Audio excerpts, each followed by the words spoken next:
Olá, alunos de TGA, tudo bem? Então, hoje nós vamos falar sobre a teoria da burocracia. Então, a burocracia como teoria, ela tem origem do francês, bureau, que é escritório, e vai se referir ao sistema de gestão que é baseado em regras, hierarquias e procedimentos estabelecidos. Bom, como vocês sabem, na disciplina a gente estudou teoria clássica, teoria científica, teoria das relações humanas e agora a gente vai estudar a teoria da burocracia. Para isso, a gente vai ler o Weber, né? O que é a burocracia? Porque daí a gente vai ter uma ideia melhor da origem sociológica daquilo que foi utilizado para construir ou para organizar a gestão e a forma de organização burocrática dentro das organizações. Bom, o Max Weber, ele foi um sociólogo alemão, um dos primeiros a analisar de forma profunda a burocracia como uma metodologia, como uma forma de gerenciar as organizações.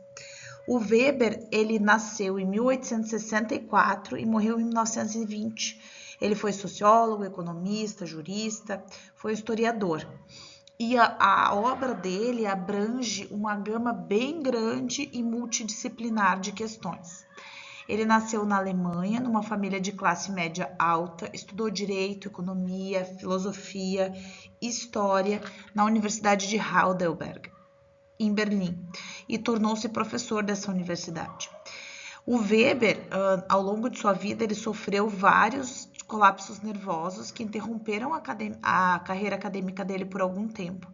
Durante esse período, ele se dedicava de forma intensiva à escrita e à leitura, e isso foi crucial para o período de formulação das suas teorias mais conhecidas.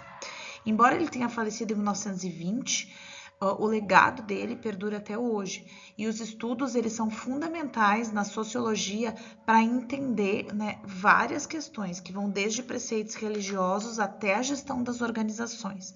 Ele influenciou uma gama gigante de sociólogos depois dele, inclusive M. Durkheim, que são teóricos famosos dentro da sociologia. Então, Weber, dentro da sociologia das organizações, ele vai tratar de explicar o que é esse fenômeno da burocracia, vai fazer com que a gente entenda e também vai ter um olhar para o fenômeno da burocracia para mostrar como é que pode ser usado dentro das organizações. Bom, vocês devem conhecer a obra de Weber, né? Então, a gente tem uma obra diversificada que passa pela ética protestante, espírito do capitalismo, passa pelos tipos ideais, que são as construções teóricas usadas para análise e comparação da realidade dos fenômenos sociais. A gente usa os tipos sociais, principalmente lá em gestão de pessoas. Quando a gente fala de liderança, a gente traz de novo essa ideia. Ele define a teoria da ação social, fala sobre dominação e autoridade. Quando ele fala sobre tipos de autoridade, também a gente usa em gestão de pessoas. Ele tem muitos estudos sobre religião, sobre método, sobre como organizar o método para organizar ou para gerenciar os seus estudos. E também ele é conhecido pela análise da burocracia como uma forma de organização e uma autoridade racional legal. Ele viu a burocracia como um fenômeno inevitável da sociedade moderna, mas ele também destaca limitações e desafios dessa teoria. O que é burocracia, então? Está aqui o Weber para nos lembrar. A burocracia é um sistema que busca organizar de forma estável e duradoura e metódica a cooperação de um grande número de indivíduos, cada qual detendo uma função especializada dentro de uma organização. Então, a burocracia é a forma onde a gente, dentro de uma organização, define cada indivíduo e o que são as atividades pertinentes a cada um desses indivíduos na organização. Bom, a administração pública burocrática, tá? Ela teve o seu surgimento e consolidação num período histórico específico, que foi marcado por grandes transformações políticas, econômicas e sociais. Então, o período colonial e do Império no Brasil, depois da proclamação da República e da década de 30 do Getúlio Vargas. A gente teve todo esse período, todo esse contexto histórico onde a administração burocrática ficou em voga, ou seja, a gente começou a utilizar de uma forma muito mais intensa os preceitos da administração burocrática, principalmente dentro da administração pública.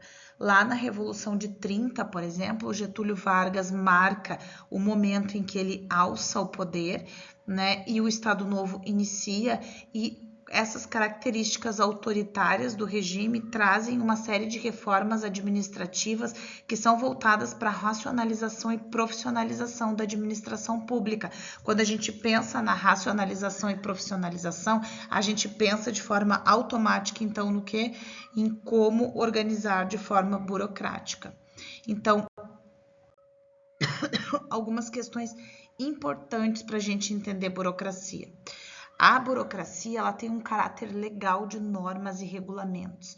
Então, para que ela funcione, é preciso que haja instruções normativas, é preciso que seja normatizado dentro das organizações o passo a passo daquilo que cada organização faz. Então, tem um conjunto definido de regras que são aplicadas em todas as situações por todos os membros da organização. Tem um caráter formal das comunicações. As comunicações são feitas de maneira formalizada, de um indivíduo para um outro indivíduo na organização. Os processos e decisões, eles são todos documentados por escrito. Há uma racionalidade na divisão do trabalho, uma clara divisão de tarefas e responsabilidades, em que cada membro sabe exatamente o que ele tem que fazer. Cada pessoa sabe exatamente qual é a sua função dentro daquela organização. A impessoalidade nas relações também é importante. Os membros das organizações burocráticas, eles são tratados de forma imparcial, sem favoritismo ou discriminações.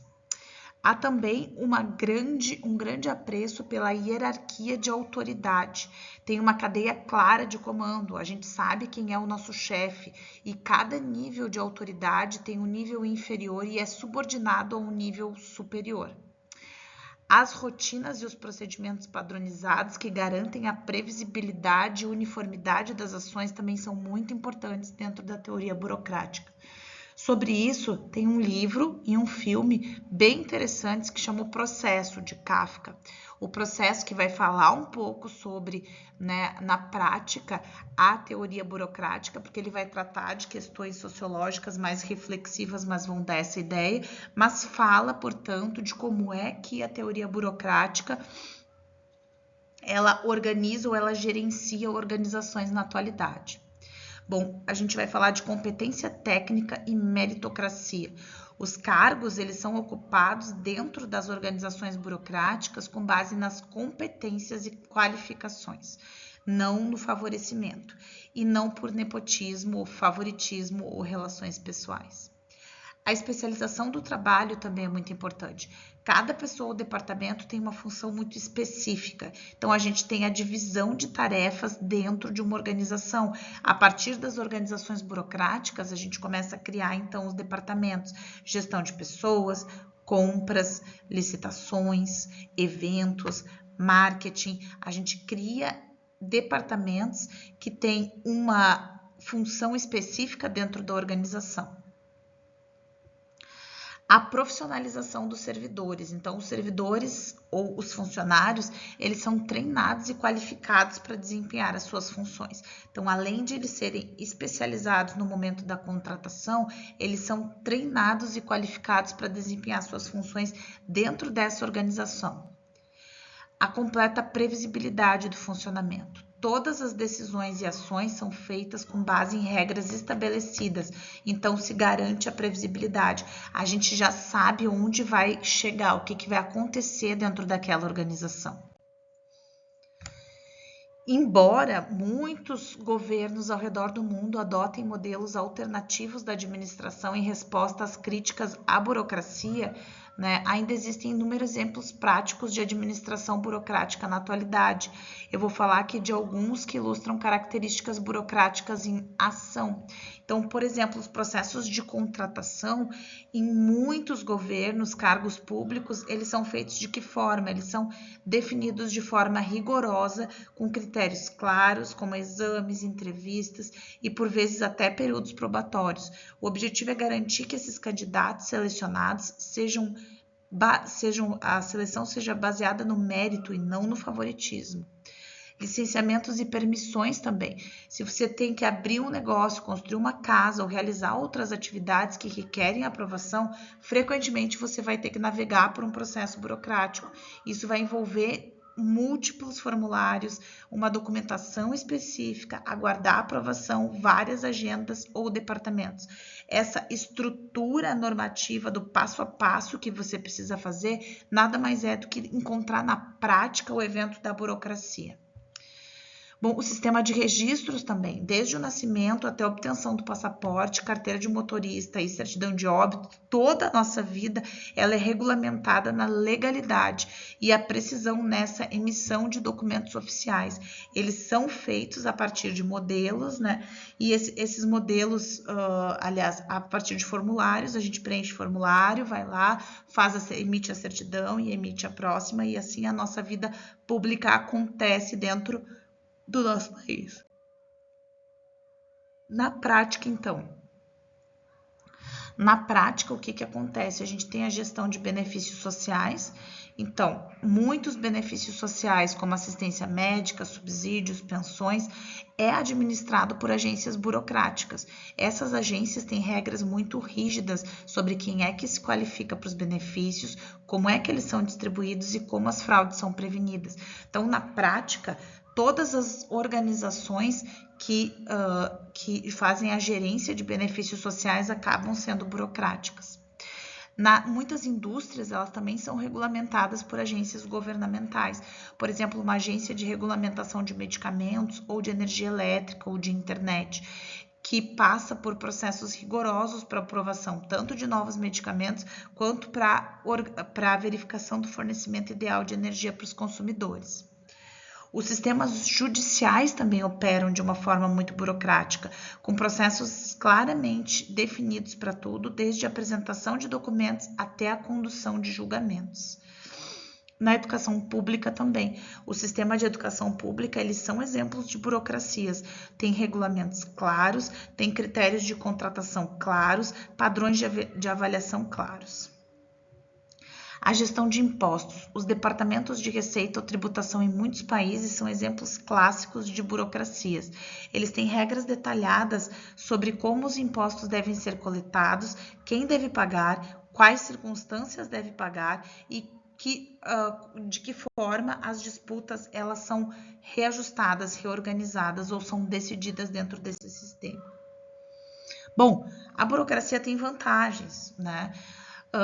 Análise dos processos, a lógica científica, a própria ética profissional, a formalização das competências, o isoformismo, quer dizer, as coisas elas são todas iguais, a expansão do comércio, o fato de evitar o clientelismo, ou seja, o favorecimento de alguns, tudo isso são vantagens.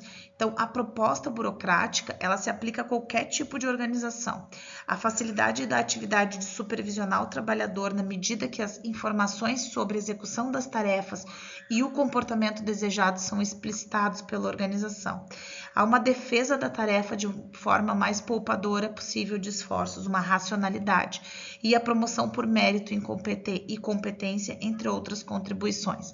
Bom, quando a gente reclama da burocracia, falando, passa por tudo isso aqui, por todo este processo até obter a licença, ou seja lá o que eu queira dentro da minha organização, bom, a gente está esquecendo que há o lado positivo dessa burocratização. Qual é o lado positivo dessa burocratização? Ela impede que haja nepotismo, ela impede que haja clientelismo, ela deixa com que o trabalho se torne mais ético, mais profissional e mais formalizado. Há uma lógica científica por trás da realização desse trabalho. Bom, a administração burocrática no mundo, então a administração pública burocrática, é um movimento que se manifestou em países ao redor do mundo inteiro. O movimento burocrático, com a sua ênfase na previsibilidade, hierarquia e impessoalidade, ele foi visto como uma solução para os desafios de gestão pública em sociedades complexas de rápido crescimento. Ou seja, quanto maior as organizações, maior a dificuldade e as complexidades de se tratar todas elas. Então, o profissionalismo e a utilização do modelo burocrático para gerenciar essa organização acabam se tornando uma das formas mais importantes, né, e que mais funciona para isso.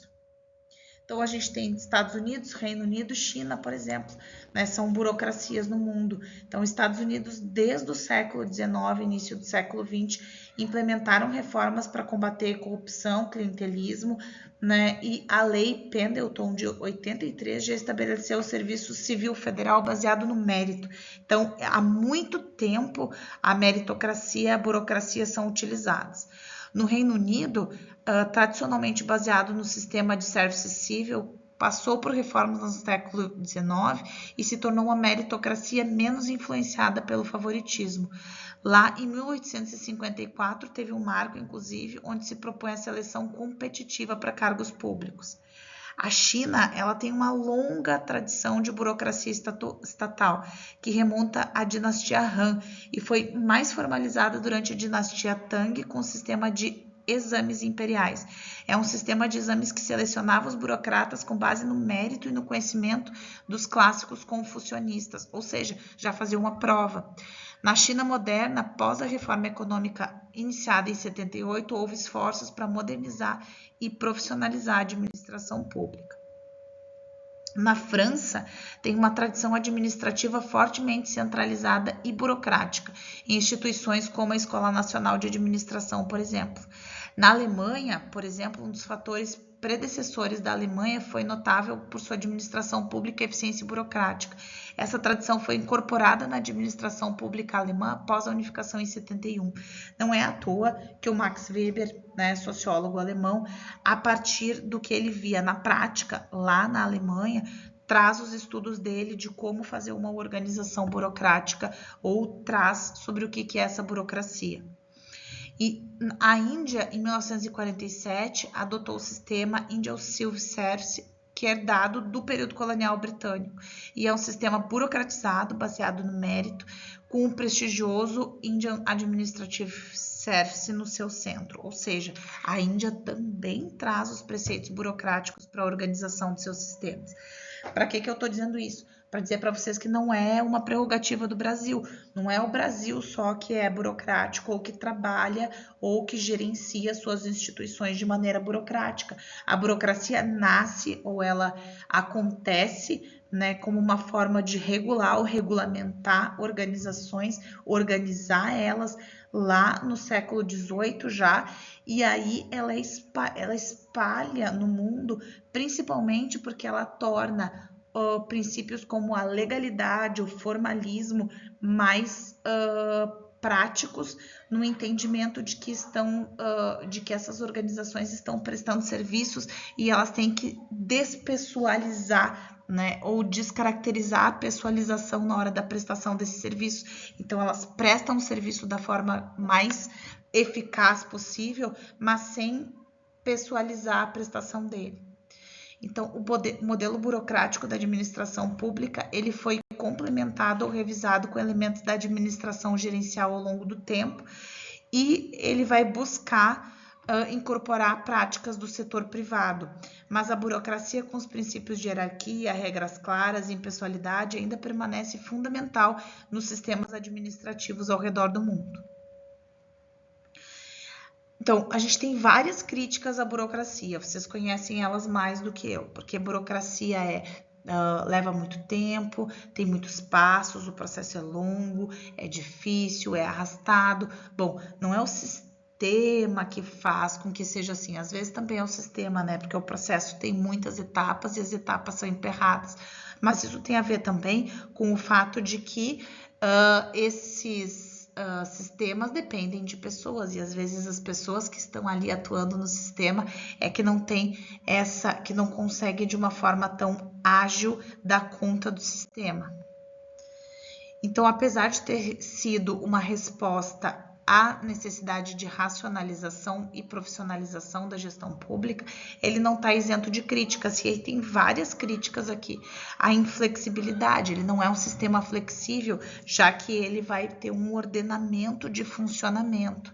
A resistência à mudança, é difícil mudar dentro desse sistema, porque você tem um circuito óbvio, lógico, que você vai seguir para cumprir com determinada tarefa. O excesso de formalismo entra aqui também, porque todas as comunicações são feitas de maneira formal, e aí isso impede com que haja um tipo de construto social mais leve dentro das organizações, talvez elas fiquem mais pesadas. A despersonalização, ao mesmo tempo em que você profissionaliza mais, você tira ou retira, né, o fator humano das organizações, e às vezes eles são os fatores mais importantes. Alienação, então. Então, algumas pessoas comentam que essa estrutura burocrática leva à alienação dos funcionários. Os funcionários ficam alienados do funcionamento como um todo do trabalho e da organização como um todo. Eles só entendem daquilo que eles estão fazendo e às vezes eles não conseguem olhar de fora a organização e tudo aquilo que ela representa dentro daquele contexto. Corrupção é uma crítica também, porque embora a burocracia seja uma forma ou uma solução para a corrupção que existia, né, dentro das organizações, a corrupção burocrática ela pode surgir quando os funcionários abusam do poder dentro da estrutura organizacional para próprio benefício pessoal. Então, de alguma forma, ela ainda pode existir. A ineficiência. Muitas pessoas vão acreditar a ineficiência das organizações públicas ao sistema burocrático, assim como a desconexão com o próprio cidadão. As críticas vão girar em torno de que o cidadão acaba não sendo o foco das organizações, né? Ele acaba ficando descolado do ideal, enfim, das organizações. Né? E em função disso, e muito em função disso, o serviço que é prestado acaba não tendo um retorno positivo para esse cidadão. Bom, a burocracia, então, é um método, né? Vocês vão ler sobre a burocracia. A próxima aula é justamente para isso, é para vocês lerem sobre burocracia. Então, vocês vão ler sobre o tema. A burocracia é um método de organização formal, articulado, baseado em instruções normativas e que regulamenta instituições ou organizações e que é bastante formal, bastante organizado, e bastante inflexível, não é? E de muitas formas, ele pauta a organização da maior parte das organizações que vocês conhecem, que vocês trabalham, estudam ou que vocês convivem. Burocracia, então, acho que é isso. Na próxima aula, eu acho que vocês têm já a última matéria, que é a teoria estruturalista, tá bem? Beijos, bons estudos e bom final de semana.